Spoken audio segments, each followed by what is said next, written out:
जय माता दी बहनों। अवसान माता की पूजा कथा में आपका स्वागत है।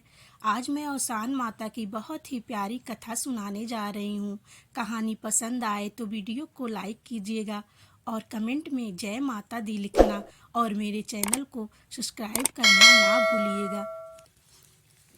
एक गांव में एक बुढ़िया माई रहती थी। उनके दो बेटे थे। बुढ़िया माई के पति गुजर चुके थे। उनकी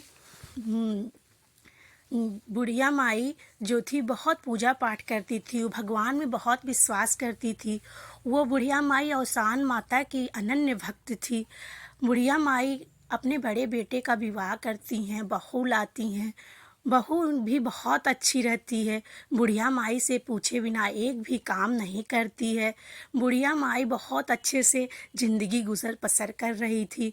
बुढ़िया माँ इतनी बड़ी भक्त थी कि बिना ठाकुर जी को भोग लगाए कोई भी खाना नहीं खाता था उनके घर में।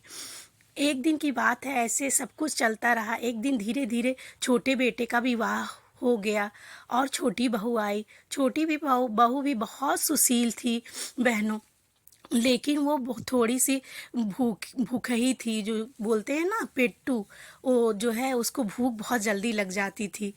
तो वो जब आई घर में तो देखी कि बिना ठाकुर जी के भोग लगाए कोई खाना नहीं खाता है, लेकिन उसको तो भूख लगती थी।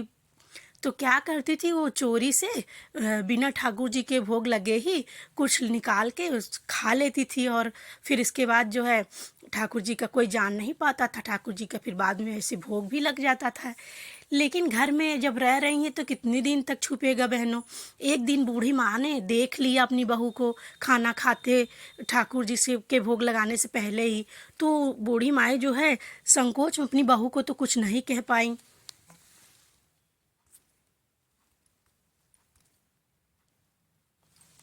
संकोच में अपनी बहू को नहीं कुछ कह पाई। बड़ी बहू को बुलाई, बोली बहू कि देखो छोटी जो है ठाकुर जी के भोग लगने से पहले कुछ खा लेती है। ऐसा करो कि तुम खाना बनाया करो, उसको बाहर से करवाया करो। तो बोली कि ठीक है माँ जी।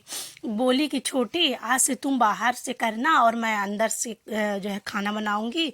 तो बोली नहीं दीदी, आप क्यों खाना बनाओगी? आप जब मैं नहीं थी तो आप बनाती थी, अब मैं आ गई हूँ ना, अब मेरी जिम्मेदारी है, अब मैं खाना बनाऊंगी।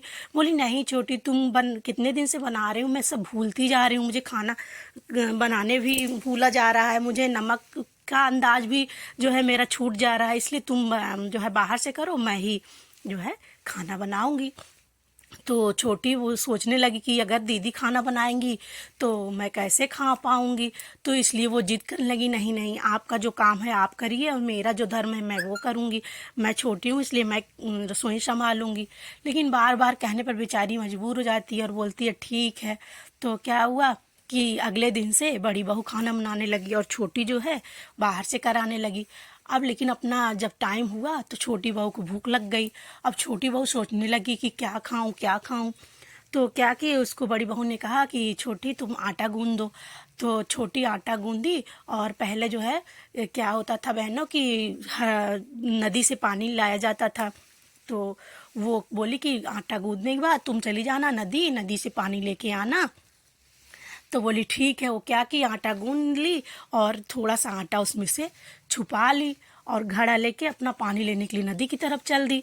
जा रही थी नदी, जाते जाते जो है वो सोच रही थी कि इसको कैसे करूं, कैसे भूख लगी, कैसे खाऊं, क्या करूं इस आटे का। तो गई तो नदी के पास जो है मुर्दा जल रहा था। उसको इतना मतलब कि उसको भूख के आगे कुछ भी नहीं सूझ रहा। तो क्या कि फटाफट लिट्टी लगाई और मुर्दे के ऊपर जो है वही सेक ली। और सेकने के बाद जो है सोच रही है कि लिट्टी तो मैं बना ली पर इससे सूखे खाऊं कैसे। तो क्या कि जो है वो सोचने लगी, तभी मंदिर से घंटी की आवाज़ आई।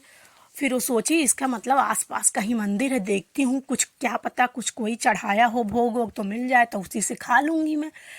तो गई तो मंदिर था, तो मंदिर में कुछ और तो नहीं चढ़ा था, लेकिन कोई जो है तुरंत ही घी का दीपक जला के गया था। तो क्या करी वो, मारी एक चटकना से, हाँ दिया बुझ गया और सारा घी जो है अपने उस लिट्टी पे गिरा ली और मतलब गिरा के खाने लगी, अपना चल दी। उसकी ये करतूत देख के अवसान माता जो थी वो करके ऐसे अपना मतलब उसका मूर्ति उनकी टेढ़ी हो गई। वो तो खा पी के अपना पानी उनी लेके चली आई घर पे।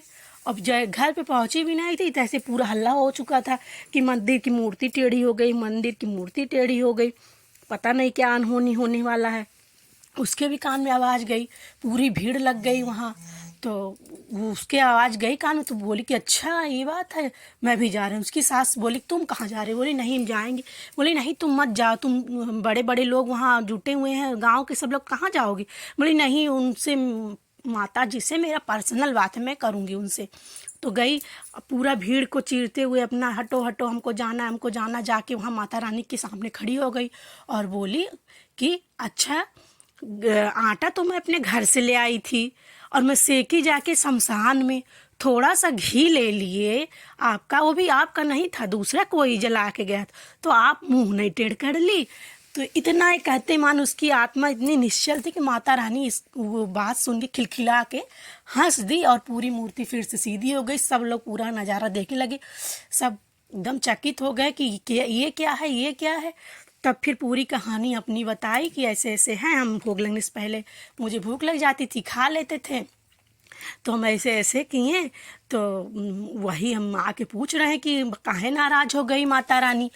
तो सब लोग जो है सुन के एकदम वो हो गए। और उसकी सास जो है आई मंदिर में, पूरा जो है माता रानी के सामने माफ़ी मांगने लगी और बोली कि बहू आज मुझे पता चल गया कि भगवान जो होते हैं, माता रानी जो होती हैं, वो जो है सारे देवी देवता भाव के भूखे होते हैं और किसी चीज़ के भूखे नहीं होते हैं। आज से तुम कोई चोरी करके मत खाना, बस रसोइयाँ साफ रखना और जब भी तुम्हें भूख लगे तुम खा लेना, मुझे माफ़ करना बहू।